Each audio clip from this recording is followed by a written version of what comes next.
In November, Maui County Councilwoman Elle Cochran faces off against former councilman Mike Victorino in the race to become Maui County's first new mayor in 8 years. The race to become Kauai County's first new mayor in 10 years is also down to 2 candidates, Kauai County Council members Derek Kawakami and Mel Rapozo. Tonight's live broadcast and live stream of Insights on PBS Hawaii start now.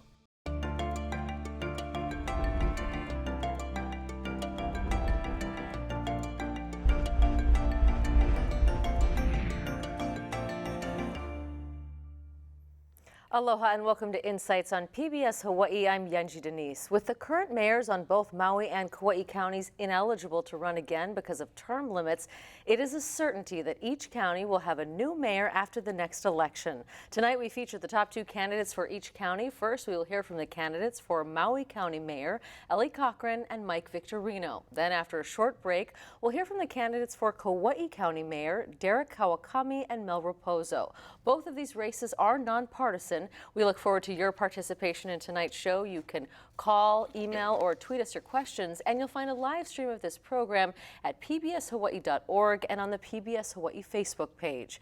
We want to acknowledge and thank our phone bank volunteers tonight who will be taking your questions. PBS Hawaii family and friends, there you see them. Please keep them busy. Let's light up those phones. Now let's get to our first guest, the 2 candidates running to be Maui County's next mayor. Elle Cochran was born and raised in Lahaina and represents West Maui on the Maui County Council, a seat she's held since 2010. She is a private business owner on the west side and lives completely off the grid. Mike Victorino is a former member of the Maui County Council, holding the Wailuku seat from 2007 to 2016. In addition to his many years of coaching and other community service, he's a businessman in the private sector. Welcome to you both. You both came out on top in the primary, surviving after 7 candidates in that field. Maui County has to choose now between the 2 of you. Councilwoman, I want to start with you. What sets you apart from your opponent? Well, I definitely stand for our culture, the environment, and have put forward lots of legislation and policies and changes as a council member, worked hard on infrastructure needs, and have been really diving headfirst into our emergency management type situations with the storms that have been coming and floods, which Maui is under some flood watch as we speak. And these things are coming more frequently and stronger. So I think that's definitely some key things that I'd like to work on and improve and get better service to the community. Okay, Mr. Victorino, what sets you apart from your opponent? Well, my years of experience in our community, working with not only the private sector, but also our nonprofits. Well, I have used my position for many years on the council to not only obtain, but to support both changes in environment as well as open space. Also, the need of housing has become so critical. I mean, we're at a triage stage as far as housing in Hawaii and Maui County. And to take care of things like that, we need to have a great partnership, collaboration. I've always had an open door policy working with everyone. And I presented a lot of legislation, like my colleague, but many times there wasn't a fit at that point in time. And it took time to, like our polystyrene, it took time to get it done. Like the plastic bag, we're the first county that was introduced it. So I supported it, worked hard with the introducer and made it come to fruition. And today we're now the whole state is plastic bag free and have gone even further than we had started.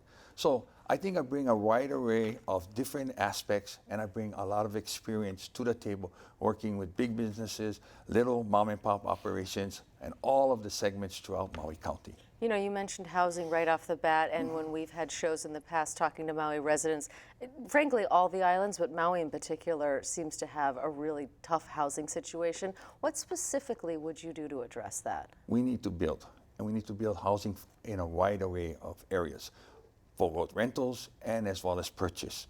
We need to infill, take care of areas that now are available for us with infrastructure, build and build immediately. Also, make sure that we take care of the rules and regulations where short-term rentals have taken hold in many areas of our community. We need to make sure that those return to long-term rentals, excuse me. And finally, there's areas where I believe Now we can build homes completely from start to finish for $300,000 to $350,000. We need to build homes that are truly affordable, that we will make good sense. Starter homes, small homes, cottages. We have to change some of our policies, but there's many aspects that we need to continue to work on to make housing, but building, getting those that owe us these, that are entitled and owe us these homes, get them to do it, and really overall work together to solve this problem as a community, nonprofits, private sector, and government. Do you agree? Do you think building is the way to solve this issue?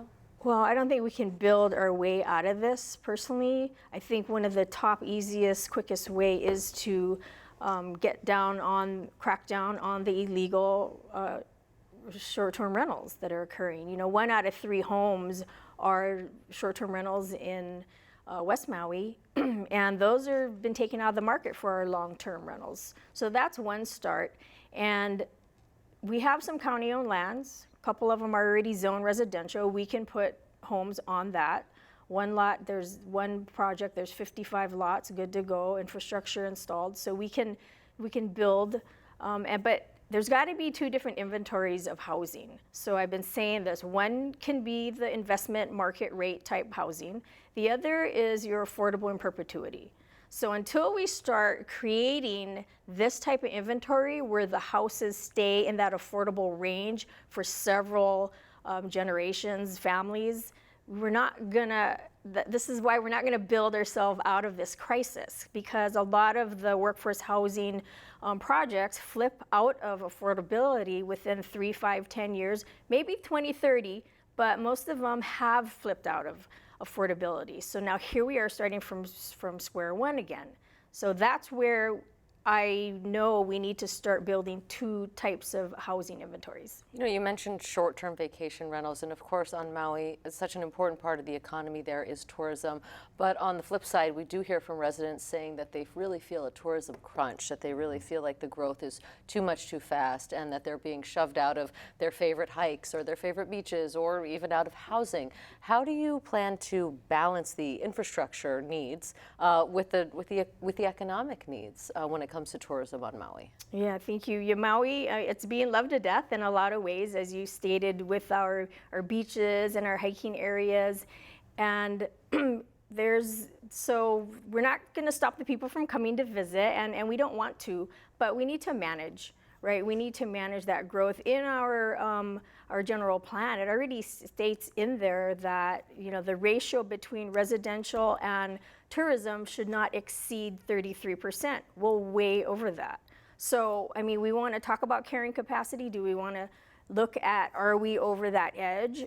To a certain extent, I believe we are, but there's a way to manage and to let people know to not, you know, encourage the rentals of these illegal short-term rentals, and to be respectful and courteous and understanding the ways of, you know, our quality of life and the ways of our culture and our environment and things. So there's a balance that can be struck here. What's your view on that? I mean, how do we not love these islands to death? Yeah, and really when you look at what you're referring to, the county has already, as a charter amendment, looking at a stiff fine. Now, right now it's $1,000 and possibly $1,000 a day. They're looking at putting a $20,000 initial fine and up to $10,000 a day. So that, I think, is one of the punitive actions that need to be taken to slow this and get those rentals that are in short term out of the short term rentals and put it back into the long term market. But also, how do we continue to enhance the programs that we do have? We need to, for me, I'm going to have a office of tourism or hospitality for which they would have an opportunity to work with the visitor industry, managed and led by the county, to make sure our resources are protected. What are their trails, their beaches, parks? It doesn't make a difference. Our roadways are being taxed right now. They are over capacity, and a lot of it is visitors. So we need to have a better coordination.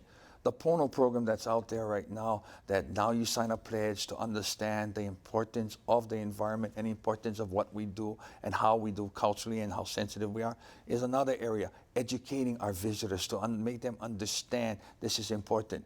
But I really think getting to the illegals will be the first step, and then building and reducing the amount of inventory when you're talking our visitor industry. I think we have probably enough for right now. You know, renovations and all that continues to go on. So there's construction, and I believe there'll be more. But we need to take stock on our resources and not continue to grow in an expedited way. And, you know, looking at the numbers, you know, whether it's the island plan or whatever it may be, making sure those numbers are adhered to. And whatever we go out of those numbers when we have conventions or that, that's fine. Like we have the Maui Classic basketball. All these teams come in and their fans flock to Lahaina. I mean, the hotels are always full. I worked there for 25 years. Do you think we're overly reliant on tourism, especially in Maui specifically? How do we diversify the economy We there? need to look at agriculture. We need to look at other industries. There is multiple choices out there that we can start diversifying our economy by looking at other industries. I talked to some people today who are looking to bring ag back to Maui, and where it be sustainable foods as well as biocrops, hemp, many other areas. We have the ability, but we need to dedicate the land. So we need to work with the companies that own the land so that we either lease it or buy it for our farmers, and make sure that we train our farmers, like Farmers United and our Maui Farmers Exchange. We have programs, but we need to continue to help them make the difference and get farming as another viable crop. Other areas, STEM, other areas that we have here, we have programs on our technology. We have the tech park. We got to continue to expand. What is your take on that? How do we diversify the economy in a way that really allows people to stay on Maui who want to stay there and to be able to afford the housing given what the prices are? So there's an interesting discussion I had, and it has to do with the Kama'aina Come Home program. Our children leave, they want to go for higher education, they head off to college, and no one's really tracked what they majored in, what careers are they wanting, and then to build on that. Let's create those types of jobs, that type of diversity here, so our keiki can come home. Majority of them want to live here, want to raise their children just as they did. So that's one prong, I believe. And yeah, I think the whole renewable energy, sustainability, and that goes for agriculture, that goes for tourism, that goes for our building industries. That's all inclusive. My friend who brought me here tonight is with the film industry. And that is a sector that was talked about a few years back, but did not move anywhere. And I truly believe there's a market there on Maui for that, Maui County actually as a whole. So I would love to explore that and expand and bring others. My friend Dado Santos here tonight and people in the industry have a wealth of knowledge and contacts, and so I'd love to just get involved and get that discussion going to bring more of our film industry and of that caliber to Maui County. So I'd like to see that grow. We've got some viewer questions coming in tonight, and we want to keep them coming. If you can answer this one, my guess is that you could be the next governor of this state. Mr. Victorino, we'll start with you. How will you bring down the cost of living in Hawaii, specifically in Maui County? Well, if we have enough inventory of homes and rentals, multifamily units, that starts to bring the cost of housing down, which is really the basic need of most families, If we grow enough crops and we can grow edible foods on Maui, that will help bring down the cost because we don't have to ship things in. We have it there available for our constituents or our population. The other area that I think we can work on is how do we diversify and bring prices down in the area of fuel and energy. Renewable energy is a big key. We've talked about that in many areas. In fact, we have a goal for Maui County to be self-sufficient, energy-free or fossil-free by the year 2040. The state is 2050. We got to continue to work at that. Where we can lower the cost is making people more, or I should say less dependent on outside sources and more dependent on what we have right there. We can grow these crops, we can grow, and we can do a lot of renewable energy, water, solar, wind, we have it all. We can do it, but government must partner up with private sector to make it happen. What do you think? How do we lower the cost of living, specifically on Maui? Well, it is about us ourselves being self-sufficient, right? So we've been talking about agriculture, feeding ourselves, growing our own building materials, our fuel, what have you. And the challenge is the land ownership, right? And we need long-term leases or flat out ownership and affordable water rates and things like that to bring the cost of farming and growing and agriculture. But I've said it again and again that we do have all the makings to become self-sufficient in every way. We have wind, solar, wettest spots on earth, and it's something that my ancestors did. So we know how to do it. We need to get back to nature and focus on the culture and how things have been done. We've, I believe, swayed so far from it. We've been out of balance. We've been lopsided and kind of off kilter, and we need to, and that's what I want to do, is steer the canoe back on that path to become self-sufficient and sustainable. And we work together. Our money stay in our economy rather than being sent off somewhere else. So that's how I think we start bringing the cost of things down. A Maui resident writing in actually about something that you both referenced, which are these illegal vacation rentals, and asking if you both are in favor of prosecuting Maui residents with homeowner exemption who are illegally renting off the books. What is the best remedy for this? Is it steep fines? Is it actual prosecution? I mean, how do we hear a lot about cracking down, but we don't hear a lot about how that actually is enforced. Mr. Victorino, we'll start with you. Well, as I said earlier, start with the steep fines. And how steep do you think they should be? $20,000 starting, $10,000 a day. If that doesn't make you think, then I don't know what will. Okay. Also, tracking them, being able to have, and we put together monies this year. They've made an enforcement division. They're out there cracking down on them, and now notices are going out. So I think that's important. And sometimes you have to get to that prosecution level where you make people think, if you're going to break the law, then we're going to put the heavy hammer on you. I'd rather do it right, get them to do it right. And if I have to use fines, I think fines are great, especially if that money can be earmarked for our affordable housing fund. Do you think $20,000 is reasonable as a fine level? I want it higher. How I think I was reading one of your bills higher? here, Yeah. and I think this island's shooting for 50. I mean, yeah, you got to hit it where it hurts, right? Some of these places are going for $10,000 a night. What's $1,000 bucks? What's $20,000 I mean, that's not a whole lot. So there is a ballot measure coming up, and to raise that, because right now it's $1,000. That's like, big deal. So it hasn't really made a dent in the illegal, people's rentals. So 2 budgets ago, I was able to insert some money into our county budget to hire this outside company in order to come in and just vet out all and focus on single family homes currently to see what the true numbers are, where the actual addresses are, and then have our planning department enforcement start enforcing. Right, so that thankfully I was able to put money in the budget, and a couple years later it's taken, but it is rolling. Contracts have been implemented, and they're starting. Hopefully we'll get a report soon to see where they are and how much they are, and start getting hopefully these fines after this election can kick in, and I think that'll put a dent in that market. Ray from Maui writing in with an infrastructure question. When are you going to focus on infrastructure and what the people of Maui need?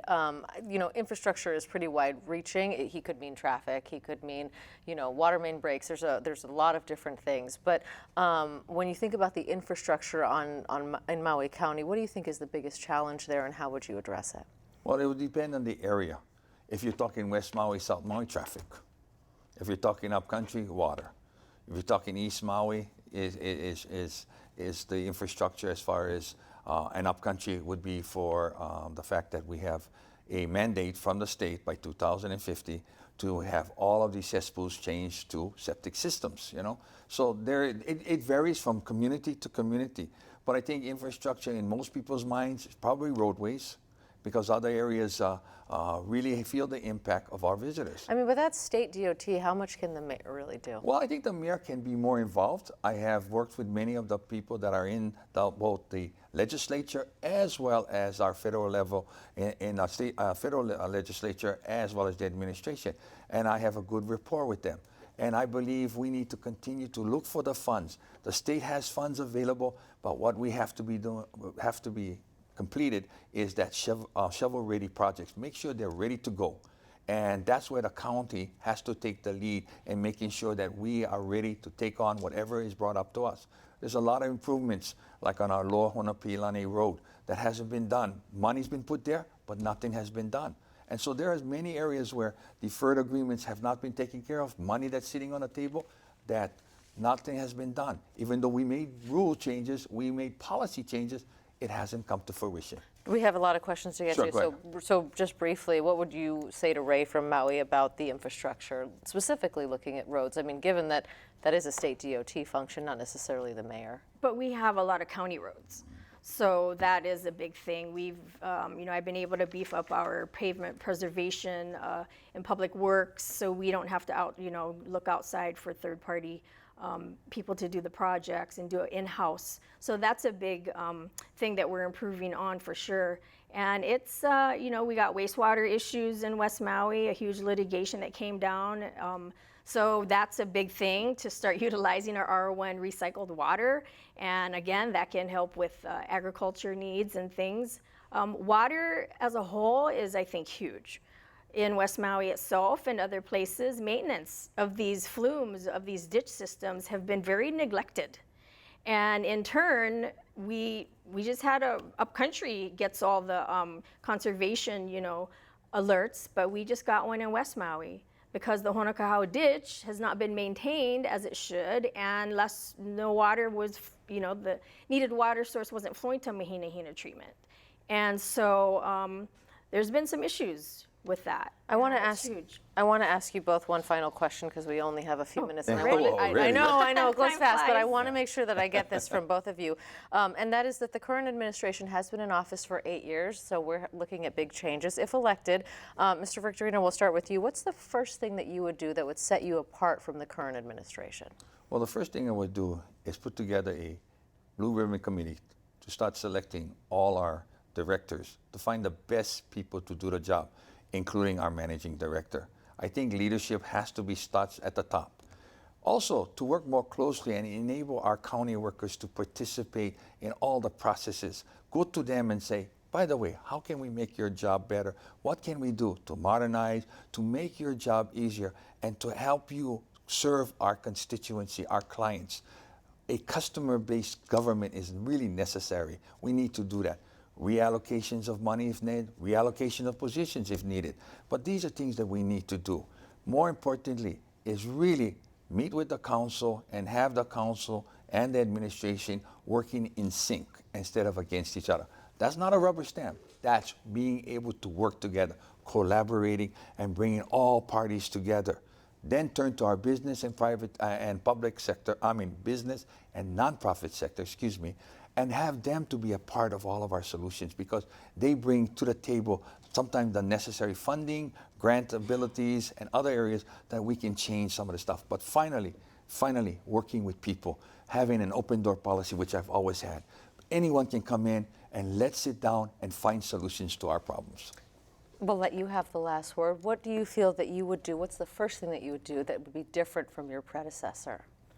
Well, I'm glad Mr. Victorino has gotten on board with the whole county manager and hiring committee and having, qualified people vetted through application type system going to hire directors to run the departments, which hasn't been done. And those are kind of the ideas I've been saying all along. And also, I know the people within the departments are key people to speak to. They're the boots on the ground, the people in the trenches, and perhaps some of those can move up into these roles also. I don't think they've been tapped. I don't think they've been given that opportunity.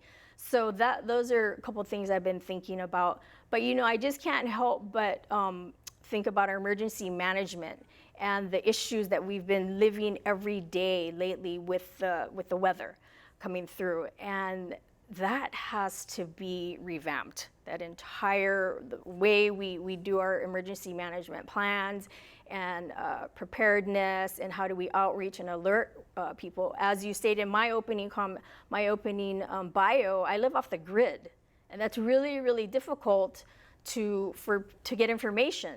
So that's a voice that has not been represented. So I am very much going to jump on that instantly, because again, the storms are coming more frequently and harder, and it's not a matter of if, it's a matter of when, and it's very, very at the forefront of everyone's mind right now. Okay, well, plenty of interesting ideas Thank from you very both of much you tonight. for We giving us- appreciate you both coming here. Thank you. Mahalo to you for joining us for this first half hour of tonight's Insights. We thank our guests, Elle Cochran and Mike Victorino. We are going to do a quick change. We'll return in just a few minutes to hear from the two candidates running for mayor of Kauai. Please enjoy this Hikino story from Kapa'a High School. Stay with us. We'll be right back. Kapa'a Town has 2 fire stations, 3 grocery stores, a Starbucks, and 9 Mexican restaurants. In such a small town, how could so many Mexican restaurants compete with each other? I don't think it's a competition because everybody has their own style. In Mexico, it's a big, big, big country. Every state have a different type way to make food. The 9 restaurants in Kapa'a serve food from a variety of regions in Mexico, from the coast of Guerrero in southern Mexico to the slopes of Oaxaca to Mexico City. Each has a different style and serves Mexican food in their own unique way. A specialty served at Al Pastor is beef tongue. We're the only food truck and restaurant establishment that actually does beef tongue. We have a lot of people, all the Filipinos, all the Latinos come and eat it. And we cook like 2 or 3 tongues a day, so. Another item unique to the food truck is cooking meat in the Al Pastor style kitchen. They do the al pastor on the rotisserie, and it's so yummy. It's like bacon with a Mexican twist. Other restaurants feature homemade tortillas, local ingredients, and Hawaiian-inspired dishes. Many of these recipes have been passed down from generation to generation. Each dish has a taste of their family's unique history. For Tony of Paco's Tacos, serving agua frescas brings back memories of his youth in Mexico. When we were like little kids, my mom always make us, like lunch, and she always choose one flavor to make. Like sometimes she make horchata, the rice agua fresca, and sometimes tamarind, sometimes jamaica, the hibiscus tea. And that's what we make here in Paco's Tacos. While the spike in restaurants could be because of the delicious food, it could also be due to the rise in the Mexican population. According to a study by the Migration Policy Institute, Hawaii has seen a Mexican population increase of 165% since 1990.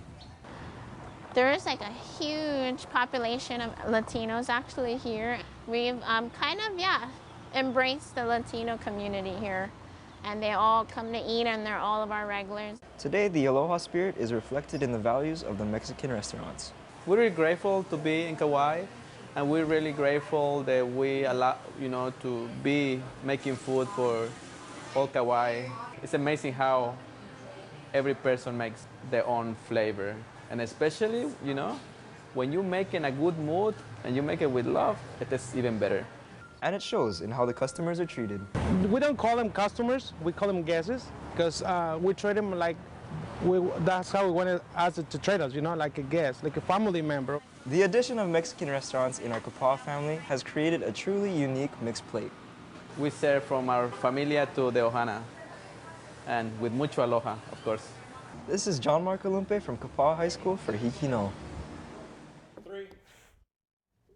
Aloha, welcome back for the second half hour of our Insights Forum featuring the two candidates running for mayor of Kauai County. Please continue to email, call, and tweet your questions. You'll find a live stream, of course, of this program at pbshawaii.org and on the PBS Hawaii Facebook page. Our phone bank volunteers are standing by to take your calls. They would love to hear from you.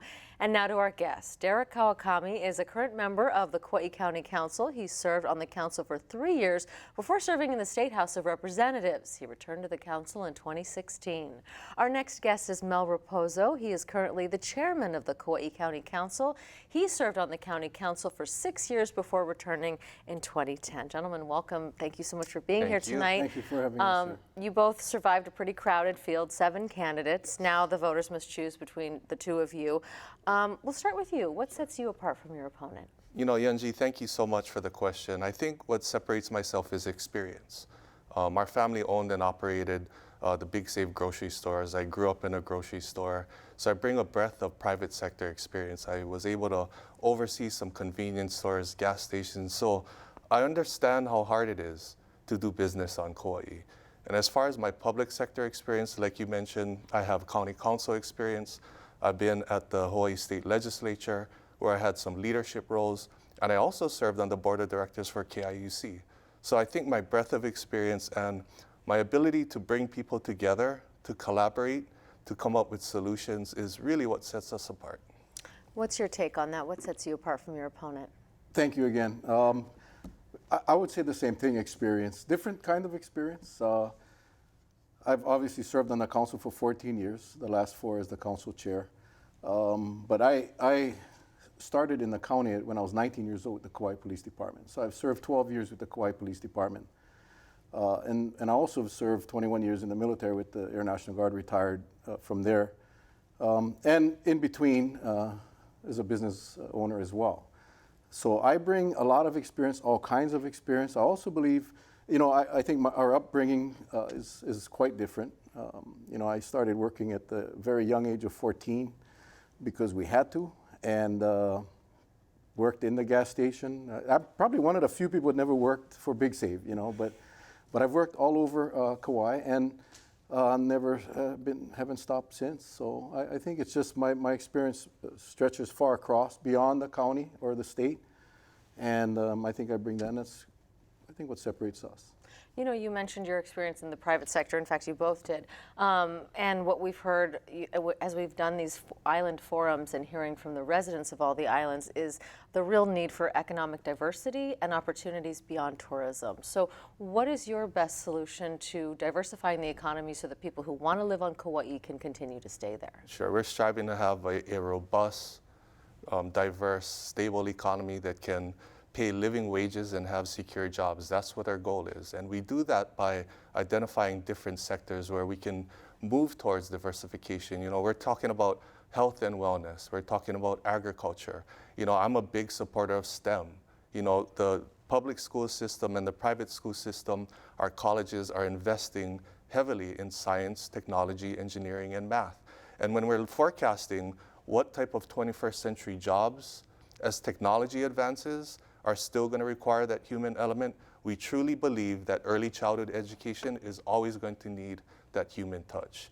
Geriatric care, as we get older and live longer, that's going to be a sector where we can really reinvest.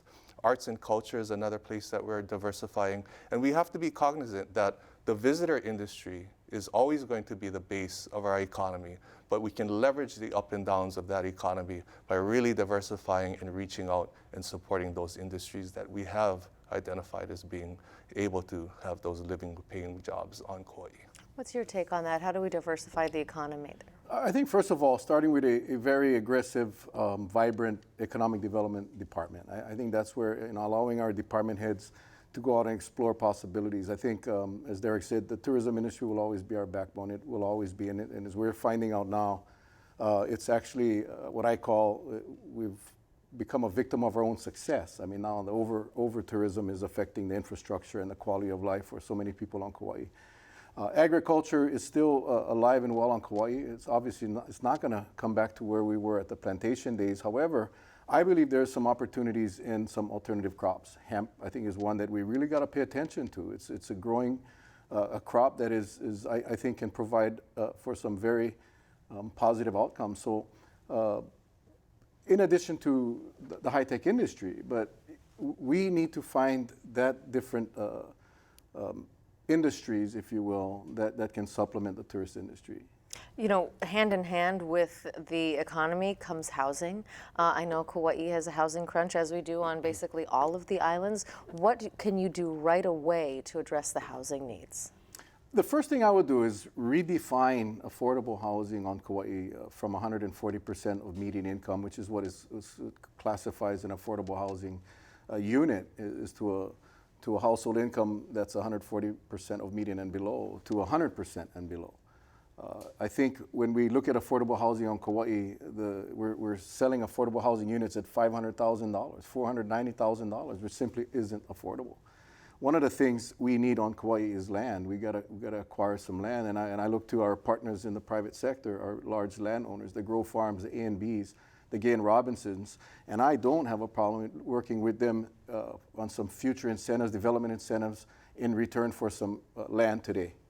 Near infrastructure, we can put up units that are actually affordable for our local people.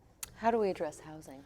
On a multitude of facets, Angie, I tell you, the state and the county of Hawaii is very land rich and cash poor, and we should be utilizing what I feel is an underutilized resource. We've identified through our task force certain parcels that would be prime places for us to be able to develop mixed use now, not just housing, but to create jobs. So you can create these live, work, and play smart growth communities. Mahilona Hospital, thanks to Hawaii State delegation, Senator Kochi, Representative Nakamura, Tokioka, and Morikawa, they just appropriated money to master plan the Mahilona, which is a state hospital. There's existing infrastructure, and it would be a prime place for us to be able to enter into these long-term lease agreements with developers so that the public still owns the land, and yet we provide those affordable rentals and housing that our community needs. The other area that we identified is right in our urban core. By infill development, 65% of the jobs are in Lihue, and yet only 20% of the housing exists there. So we're doing things like infrastructure improvements, investing in our main streets, and providing a venue for people to actually add housing above the commercial real estate that currently exists. Another area is the Old Kauai Police Department. We had an Old Kauai Police Department that was leveled. It's currently a parking lot. That would be another prime place for us to be able to create that affordable housing that we need. We've got some viewer questions coming in. Suea from Makakilo saying, what are your life-saving plans if Kauai is directly hit by another hurricane? Now, this is a question, obviously, that would involve the state, the federal government, and what have you. But, it doesn't necessarily have to be a hurricane. As we just saw, you folks had some pretty serious flooding, and folks are still sort of coming out of that. What did you learn from that experience, and what do you think can be done differently to mitigate those disasters? We found out that it can happen with 24 hours of rain. In fact, I believe the damages that we sustained in the historical rainfall on our island created a lot more damage and in many cases than the hurricane did. So I think the response was great. I think you hit it right on the head. It's a collaborative effort, obviously, between the county, the state, and the federal government. Our county council and the administration has a reserve set up in the budget that is specifically for that purpose. In the event and ironically, no pun intended, but it's called a rainy day fund, that in the event we need funds, we have access to them immediately, in addition to working with the state and federal governments with FEMA, for example, to get the reimbursements to get things moving again. What's your take on that? How do we protect Kauai when it comes to natural disasters? We've learned so much from that natural disaster in April and with Hurricane Lane, and what we learned is that we have a strong community. We have a resilient community. I can tell you that the community response has personally inspired me.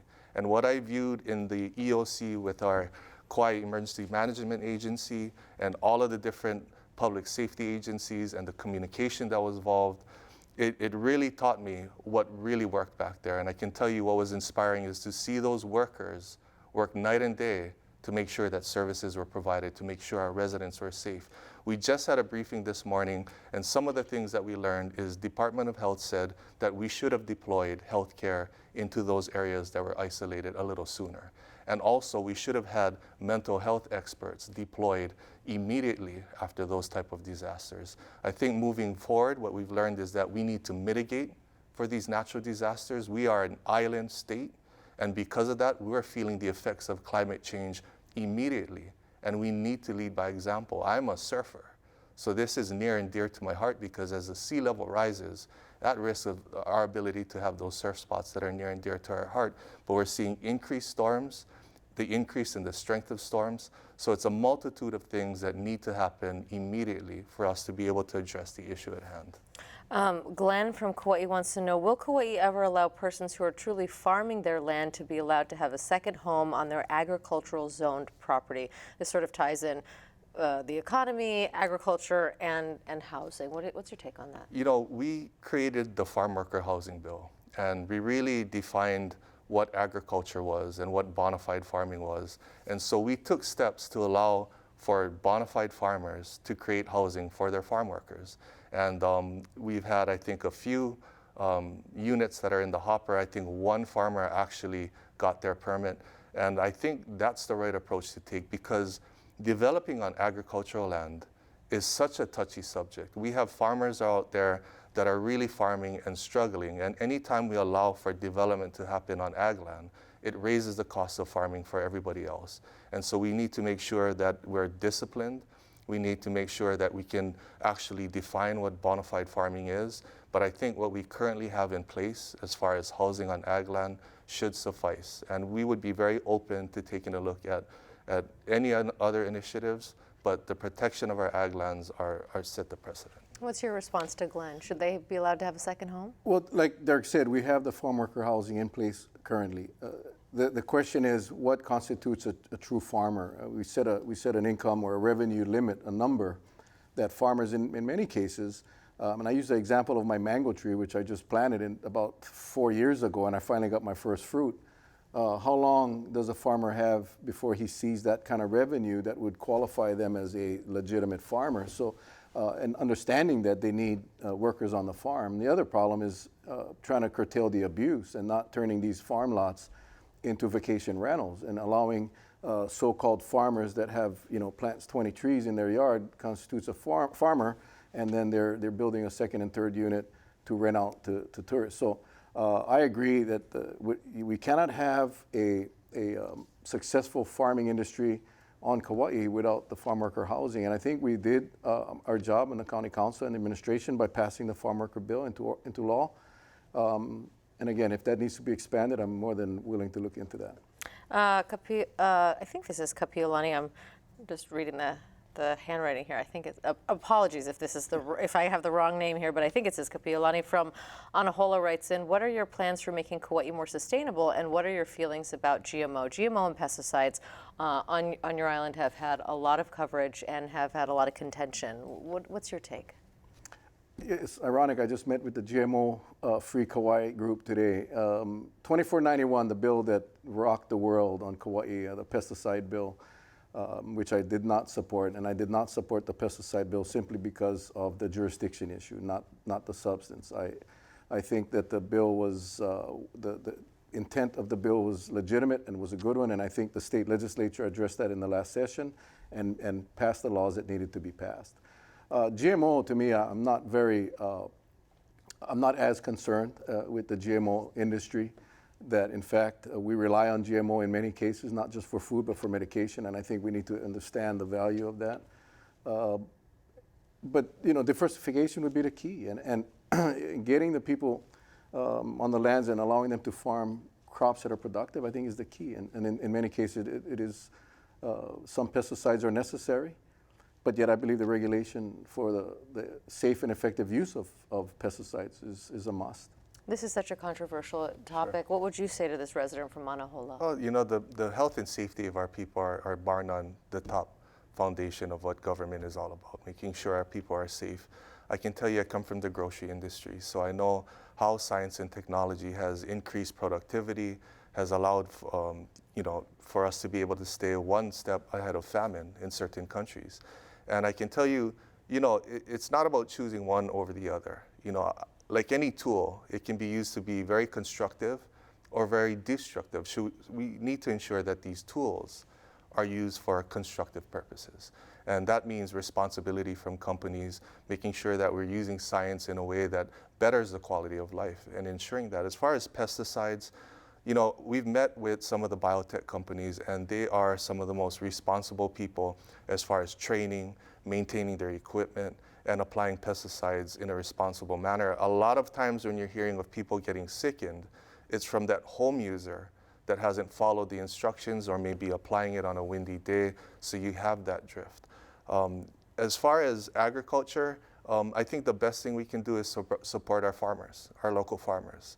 And we have been. At the legislature, I was able to earmark and appropriate over $3 million for our farmers in Moloa, the breadbasket of Kauai.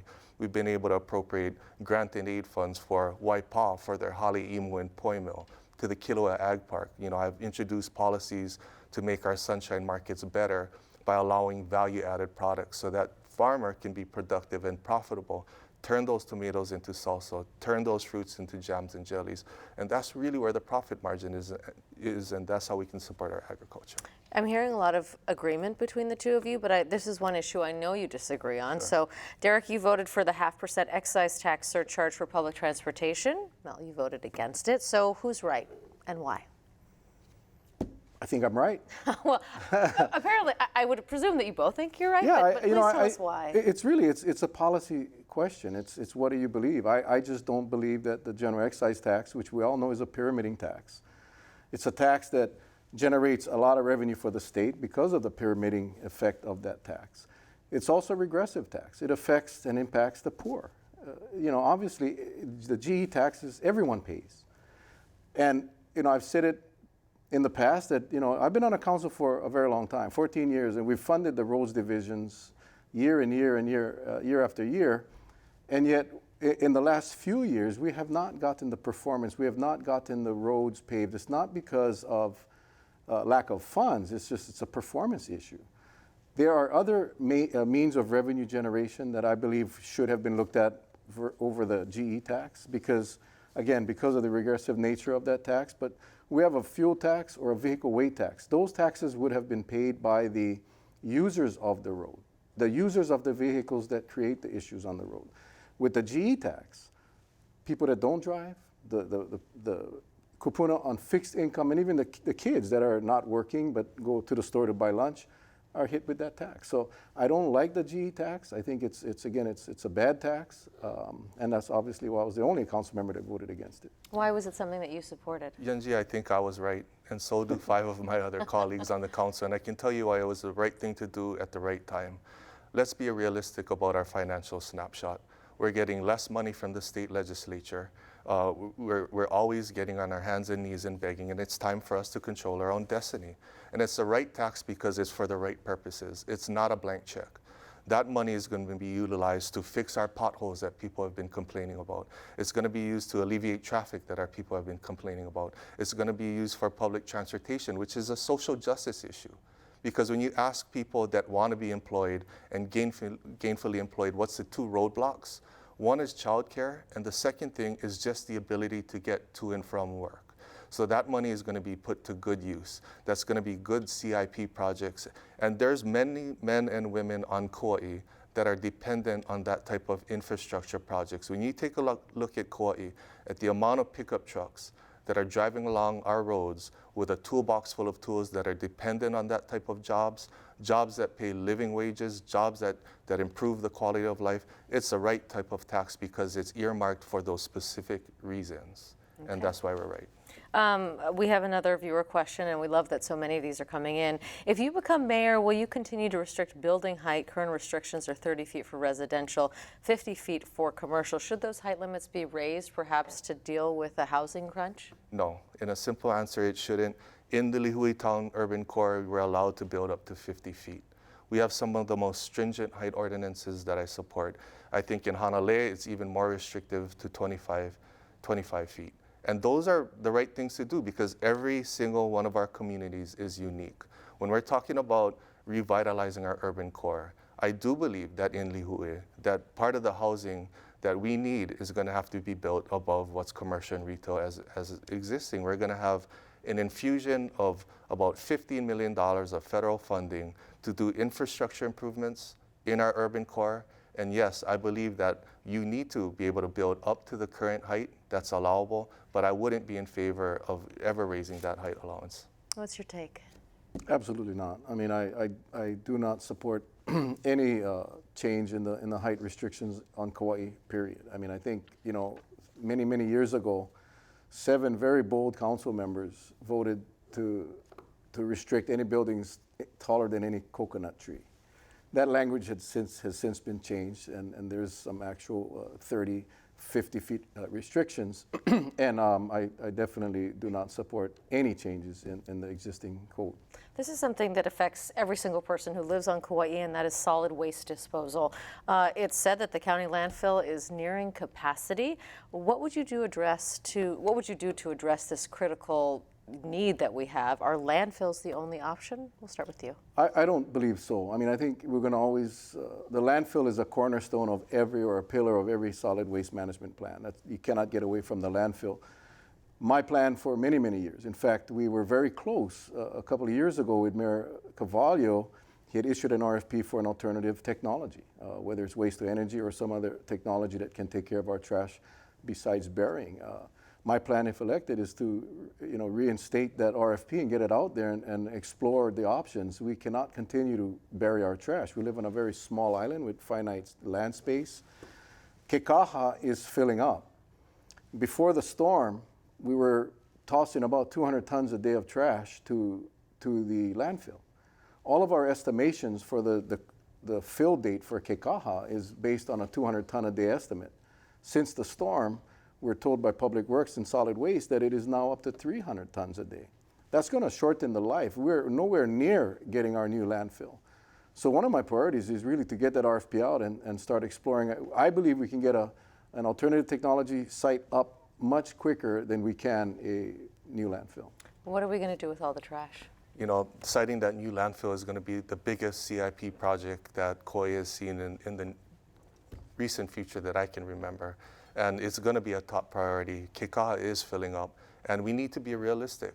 I mean, we need to focus on programs that educate on the ability to reduce the amount of trash that we create in the first place. We need to look at recycling programs where we can reutilize construction demolition materials. How can we repurpose that materials and divert it? How can we take a look at some of the recyclables that we're currently having challenges with because China has decided to stop purchasing some of our recyclables? I have proposed that we take a look at our glass and crushed glass and be able to utilize that in our asphalt as far as a bedding and as far as a glass fault type of pilot project to see where we can utilize some of that resources in our current CIP infrastructure improvement projects. One of the things that I've heard is that crushed glass would be a great way when we're doing some of our underground utilities to have it layered over those pipelines so that when people are digging, when they hit that crushed glass, it's a clear indicator that we have pipes and we have infrastructure beneath the surface. So there's innovative ways that we can utilize, but I think the first step is to make sure that we're diverting and actually just reducing the amount of trash that we actually create as an island. We only have time for one more question, and we'll ask the same one to each of you, about a minute each, so please do try to keep to time. One of you will be Kauai's first new mayor in 10 years. What is the first thing that you would do, and why? We'll start with you. I think the first thing that we're going to do is we're going to bring that private sector experience back to county government. My leadership style is honoring our past and building our future. We're going to have a government that's accountable, that's approachable, that's accessible, that has integrity and straightforwardness and with honesty. That's the first thing we're going to do. We're going to go to our workers and we're going to reinstill that customer service oriented type of thinking that the private sector really strives to have ingrained in their employees. And we're going to appreciate our workers. We're going to make sure that we go to those workers that are unseen and let them know how important their job is to county government, how important their role is to the overall quality of life of Kauai. I'm Derek Kawakami, and I really want to be your mayor. I can tell. First new mayor in a decade, what's the first thing that you would do? Getting a cabinet in place that is qualified and competent. I think, and I've said this time and time again, I haven't made any commitments. I haven't asked anyone, I keep joking. I said, some of my department heads may be wearing a Derek Kawakami shirt today. At the end of the day, we're going to hire the most qualified, competent people. Immediately after that, my plan is to, starting with the mayor's office, doing staffing and performance audits on all of the departments, trying to determine inefficiencies that we have grown. Our county has grown significantly over the last 10 years. And my plan is to identify the inefficiencies and work on and bringing the county more of a right-sized county. And cost savings will be used to bring the worker people. We need more people in the parks. We need more people on the line, and that is what we're lacking right now. And I think efficiency studies obviously will give us that roadmap. Also, being accountable to the people. I mean, setting up a system where the people can call in to the mayor's office, report an issue, and it'll be tracked, and that constituent will be able to track their issue by calling one number. And I think that's going to help us out. Okay, we actually do have 1 minute, so we'll be very brief. When people are in that voting booth or when they're doing that mail-in ballot, what's the one thing you want them to know about you in 30 seconds or less? I love Kauai. My passion has always been Kauai. I'm born and raised on Kauai. I've all of my life, from 19 years old, I dedicated my life to this community on Kauai, and I want to continue to serve. I've been honored and blessed.